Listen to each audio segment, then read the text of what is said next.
Hello बच्चों, let's read the question. The question says what is the angle between electric dipole moment and the electric field strength due to it on equatorial line. Option A 0 degree, option B 90 degree, option C 180 degree and option D none of these. ठीक है बच्चों. सो इस question के अंदर हमें यह पूछा है कि किसी भी इलेक्ट्रिक डाइपोल के कारण जो इलेक्ट्रिक डाइपोल मोमेंट और उसकी इक्वेटोरियल लाइन के ऊपर जो नेट इलेक्ट्रिक फील्ड होगा, तो इलेक्ट्रिक डाइपोल मोमेंट और नेट इलेक्ट्रिक फील्ड के अंदर क्या एंगल होगा, ये हमें बताना है. ठीक है बच्चों. सो यहाँ पे हमारा क्या हो गया कि इलेक्ट्रिक डाइपोल हम ड्रॉ कर लेते हैं. तो ये पॉजिटिव क्यू हो गया, ये नेगेटिव क्यू चार्ज हो गया. सो ये हमारा electric dipole moment electric dipole हो गया. अब इक्वेटोरियल लाइन क्या होगी, यहाँ पे इन दोनों के मिड पॉइंट से जाती हुई. ठीक है बच्चों. सो यहाँ पे इक्वेटोरियल लाइन हो गई. सो ये हमने सबसे पहले बना लिया. अब इक्वेटोरियल लाइन के ऊपर हमने ये पॉइंट ले लिया. सो अब हम देखेंगे कि यहाँ से इलेक्ट्रिक फील्ड स्ट्रेंथ क्या होगी. ठीक है बच्चों.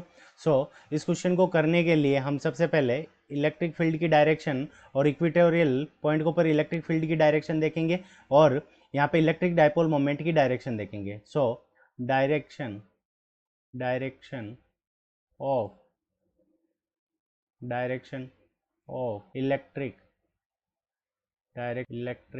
Dipole direction of electric dipole moment. ठीक है बच्चों. सो डायरेक्शन हमारी क्या होती है इलेक्ट्रिक डाइपोल मोमेंट की, वो क्या होती है negative charge to positive charge, negative to positive. ठीक है बच्चों. सो नेगेटिव चार्ज से क्या होती है पॉजिटिव चार्ज की तरफ हमारी इलेक्ट्रिक डाइपोल मोमेंट की डायरेक्शन होती है. सो ये हमारा नेगेटिव चार्ज है और ये हमारा पॉजिटिव चार्ज हो गया.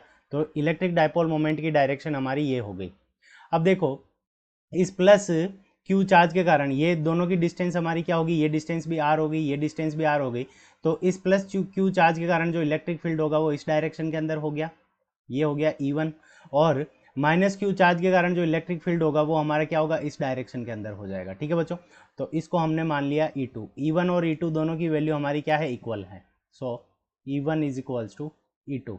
अब इसका जो नेट इलेक्ट्रिक फील्ड होगा वो हमारा क्या होगा इस डायरेक्शन के अंदर हो जाएगा नेट इलेक्ट्रिक फील्ड. तो यहाँ से हमारा ई नेट आ गया. सो नेट इलेक्ट्रिक फील्ड की डायरेक्शन हमारी ये होगी. अब देखो ये हमारी एक्स एक्सिस अगर इसको हम कंसिडर करें तो ये हमारी क्या हो गई एक्स एक्सिस और ये हमारी क्या हो गई एक्स डेस एक्सिस. सो एक्स डेस एक्सिस तो इसको हम क्या कर सकते हैं, ये एक्स एक्सिस के पैरेलल है. तो एक्स डेस एक्सिस और एक्स एक्सिस के बीच का जो एंगल हो जाएगा वो हमारा कितना हो जाएगा 180 डिग्री, क्योंकि ये दोनों एक दूसरे के एंटी पैरेलल हो गए. एंटी पैरेलल हो गए तो उस कंडीशन के अंदर इन दोनों के बीच की जो एंगल हो गया वो हमारा कितना हो गया 180 डिग्री, जो कि ऑप्शन सी में गिवन है. So option C is the correct answer of this question. I hope you understood it well. Best of luck. Thank you.